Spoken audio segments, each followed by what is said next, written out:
Yes, what is up everyone? Long time no see. Roll the intro. It's the very curious news from around the globe with the amazing Conrad. Very curious news item number 1. One of the worst days of my life happened 1 year ago today, when my beloved United States men's national team didn't qualify for the 2018 World Cup by losing to Trinidad and Tobago's B team. And I'm still in shock that it actually happened, and I don't really want to talk about it, but I thought we should recognize the anniversary of this tragic event so we can continue to learn from it. But just to prove that we haven't learned from it, we still haven't hired a full-time manager since this happened. A full year. A year it's taken us to hire somebody, and we're not anywhere close to doing it. What are we doing? I don't know. And that's frustrating. Very curious news item number 2. Yo, Conradinho, what happened with Monday's uploaded video? Well, I'm glad you asked, handsome. I'll tell you. It was an unmitigated disaster, and it was all my fault. But it was one great video, I assure you. My case spent all day editing it, and it was a real gem. You would have loved it. However, I dabbled in the dark arts of using some highlights, to provide some visuals to my always amazing commentary and to break the mold of what we've done before. And the YouTube police cracked down hard, and they cracked down fast. Now, at the core of it, it was a reaction video. I didn't monetize, I gave credit where credit was due. I thanked all of the outlets for the usage of their footage, but nah, they weren't having any of it, which is okay, it's fine. I get it to a certain extent because you have to protect the rights holders and all the money they spent and blah, blah, blah, blah, blah, and legal speak, legal speak, legal speak. But what makes me super upset is when other channels are blatantly ripping match highlights from big outlets and then posting them as their own while also monetizing on these videos. And the best part, and you're gonna love this, these channels are verified by YouTube, which means that YouTube knows what those channels do and they don't do anything about it besides give them verification, and that is a f***ing joke. What isn't a joke though is all of your smiling faces that have been continually supportive of me and what I do and of this channel, which is why I love to do giveaways every week on previews and predictions so that all of you know that I appreciate you and what you do and where you spend your time, preferably with me. So with this in mind, let's re-announce the winners of FIFA 19 who correctly predicted the 0-0 draw between Liverpool and Manchester City. And also, I can't believe that every time that I've offered up FIFA 19 as a prize, the score has been 0-0 in each of those games, especially since the teams competing in these games of the week have some of the best attacking players in the world on their squads. It just defies logic. Anyway, there were a lot of you this week that correctly predicted the right score because I think you sensed that there was a 0-0 trend happening here, and I respect you for picking up on that trend. But again, I can't give out FIFA 19 to everyone because that would get pretty expensive since I'm buying these games out of my own pocket. EA is not giving me these codes or anything like that. So I apologize if my super random picker didn't end up pulling your name out of the hat. But as I do, I'll make sure you have other opportunities. And here we go. The 3 winners are Renee Pointon, Robex567, and Nick Chahub.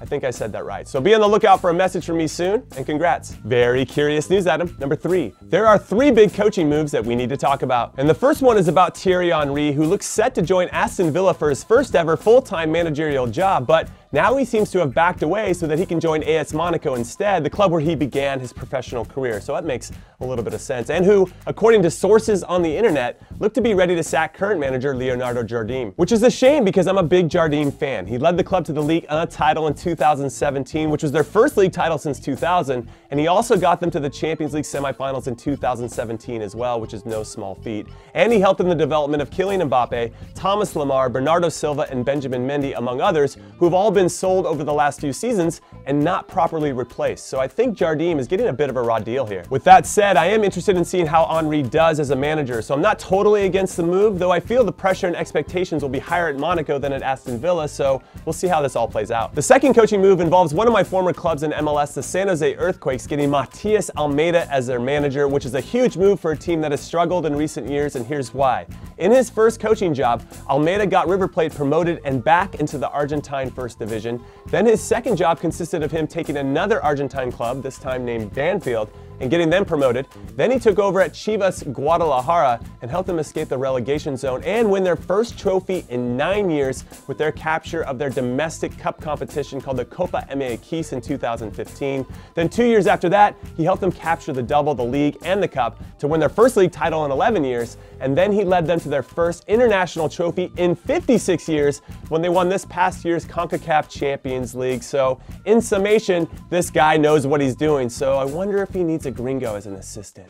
It's Coach Jimmy, Coach Jimmy. But more important for me, though obviously this track record of building good teams and winning is important, is the vast network of players that he will have access to. Sort of how young, talented players from South America are coming to play for Tata Martino in Atlanta. So I can see the same thing happening here with Almeida. And he speaks Spanish, which I believe will allow him to connect with a huge base of Latino fans and potential players in the Bay Area. I live here now. There's a ton of talent, I assure you, who probably feel no real connection to the Earthquakes as a club at all, so this could definitely help. Plus, he's known for playing younger players, so that should give the Quakes' youth academy a big boost as well. So yeah, I'm just really excited for this move, and I hope he does well. And finally, the third one is about my arch nemesis, Jurgen Klinsmann, who has come out publicly to say that he will only manage another country if this country is of a certain caliber and that they have the goal to reach the last four of a World Cup. Because, as he continued to say in his interview, managing a country that only has the aim of surviving the group stages like he did with the US is not enough for him now.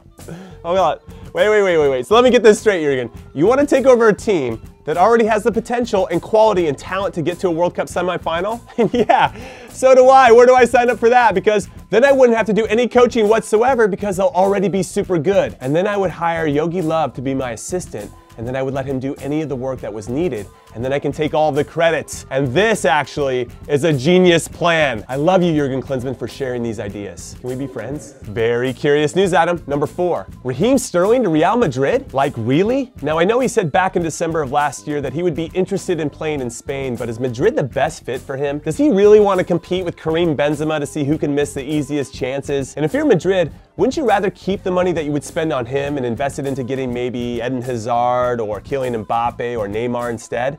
I know I would prefer to go in that direction instead, but this Sterling to Madrid news is the latest transfer rumor swirling around as the January window inches closer, so we'll see if it ends up being real or if it's just Madrid's people trying to make some noise and stay relevant in the news, or Raheem's agent planting stories that generate some buzz for him to get a new and bigger contract with City. So I wonder. Anyway, that is it. That is all I got for now. So make sure you tune in tomorrow for previews and predictions and to the big series premiere of Career Mode, which is dropping very soon after that. So be on the lookout, suckers. Also, thanks for watching. Later.